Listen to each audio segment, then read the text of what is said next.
Bismillahir Rahmanir Rahim. In the name of Allah, the Beneficent, the Most Merciful. We'd like to welcome you to the Islamic Q&A program in the light of Islam.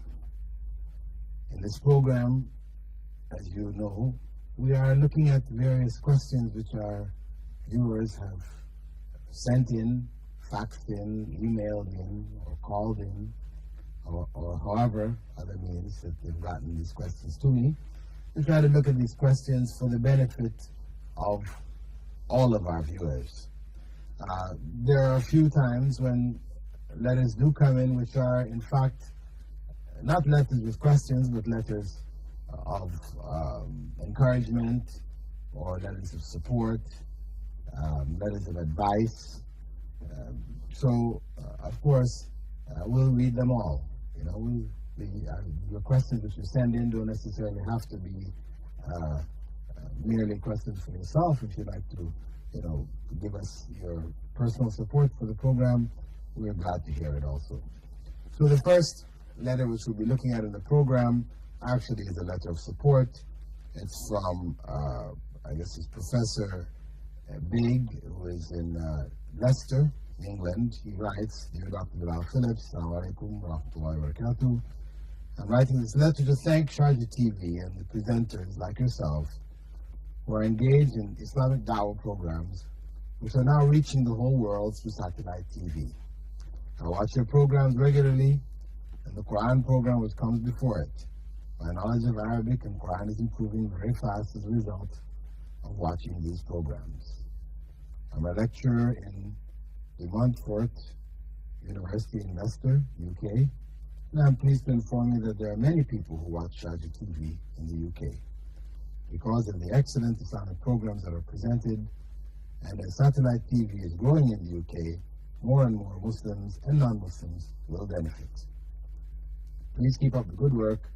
There are thousands of foreign workers in the UAE who can be brought into Islam, an everlasting wealth compared to the little material wealth which they may be gaining in the UAE. With best wishes for excellent work, and please convey my salams to all the other presenters on Islamic programs. Wassalam, Muhammad Mahmoud Big." I would like to thank Professor Big for his kind words, and we hope that, as we said, anybody else who has any kind words of encouragement, to send them in. Of course, we like to hear these from time to time. Our next letter is one from India, from the Department of Agricultural Structures and Environmental Engineering. We have S.G. Ahmed writing in a question. Professor Ahmed writes, asking, could you clarify the use of Quranic verses or words in a conditional way called wazifa to achieve certain objectives?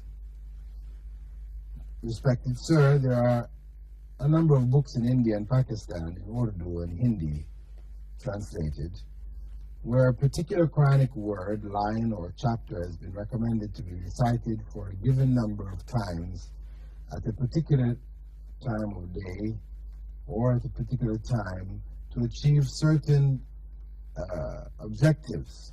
Writers have gone a step further, where fasting, dressing, donating, sacrificing, etc., of some sweet food as alms has been recommended to further supplement such practices. I quote an example where they say that if you write the name of Allah 1,000 to 40,000 times in small letters on a thin sheet of paper, then cut and wrap it in flour in the form of small pebbles, and then throw it in the ponds or rivers as bait for the fishes, it will bring good luck. The fishes as such will pray and Allah will bless you with good luck.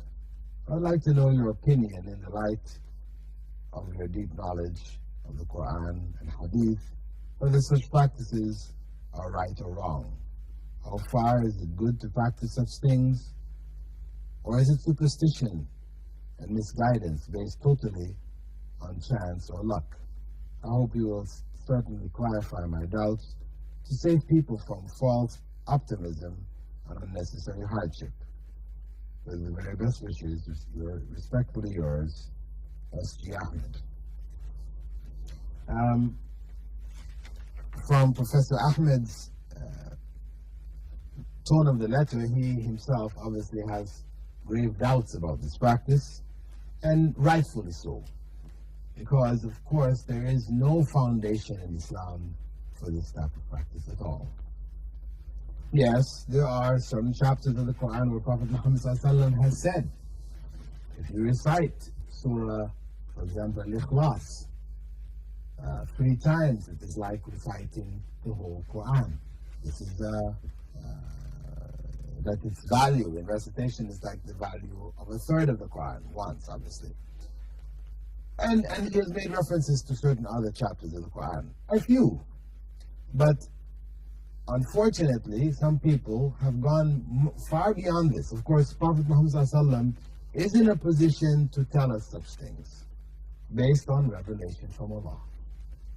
No one else has access to that revelation after him. Revelation ended, with the exception of Injil. Revelation ended as a general process of revelation that anyone can claim, it was revealed to me that we may do this or we may do the other. Well, in fact, such books contain misguidance, because all of this is considered to be bid'ah, or innovation in the religion. And the Prophet Muhammad ﷺ had said, "Kullu bid'atin dalala." All innovation, religious innovation, is misguidance. Regardless of what people may say, they're saying there's this bid'ah hasana, there's this good bid'ah. No. Prophet Muhammad ﷺ said, all bid'ah is misguidance. So all of this, for a person to make this kind of claim, and of course this one of writing Allah's name 40,000 times and dropping it into pebbles and throwing it in the pond, this has no basis in the religion at all. If one is to claim that this is true, then one is to claim then that the Prophet Muhammad ﷺ did not convey the complete message of Islam to us. Though Allah said in the Quran, "Al-yawma akmaltu lakum dinakum," today I have completed for you your religion. And Prophet Muhammad ﷺ himself had said, "Ma taraktu shay'an yuqarribukum ila Allah illa wa amartukum bih." I have not left anything which will bring you closer to Allah without instructing you to do it. So, what is the meaning of this? These words of the Prophet ﷺ have no meaning if we are going to in our times, be developing, inventing new ways of coming closer to God and attaining His blessings, which were not taught by Prophet Muhammad ﷺ, and practiced by his companions. So, as a general response to this letter, we can say that all of these kind of books, with these practices, etc., if none of these practices can be established as having come directly from the lips of the Prophet, may God's peace and blessing be upon him, that he actually taught this. If we cannot find evidence to show that he taught it, then we must avoid it, because it will not bring us closer to Allah. It will not bring us good luck or bring us anything. In fact, it will only bring on us the curse of Allah. It will be thrown back in our faces. It will be rejected by Allah. As Prophet Muhammad had said, "Man ahdatha fi amrina ma laysa minhu fahuwa rad." Whoever brings something new in this affair of ours, of Islam, which is not a part of it, which has not been established by the Quran or the Sunnah, it is rejected. فَهُوَ رَدْ. It is rejected. Allah rejects it. He does not reward us for it. There's no reward in it. So, dear viewers, those of you who have been caught up in these kind of practices, and included in it is the writing of 786 People commonly will write this on the top of their letters, on notes or whatever, believing this means Bismillahir Rahmanir Rahim. That's going to bring them barakah or blessing to write 786. This is nonsense. 786 does not mean Bismillahir Rahmanir Rahim. This is just a claim people made. You can make an Arabic phrase which says there is no God and Muhammad was not a prophet of God, and have it add up to 786. So this 786 could just as well mean that Muhammad wasn't a prophet and Allah is not God. So this is nonsense. 786 does not mean Bismillahir Rahmanir Rahim, in the name of Allah, the Beneficent, the Most Merciful. It is not a substitute. Though people have been using it, it may be very common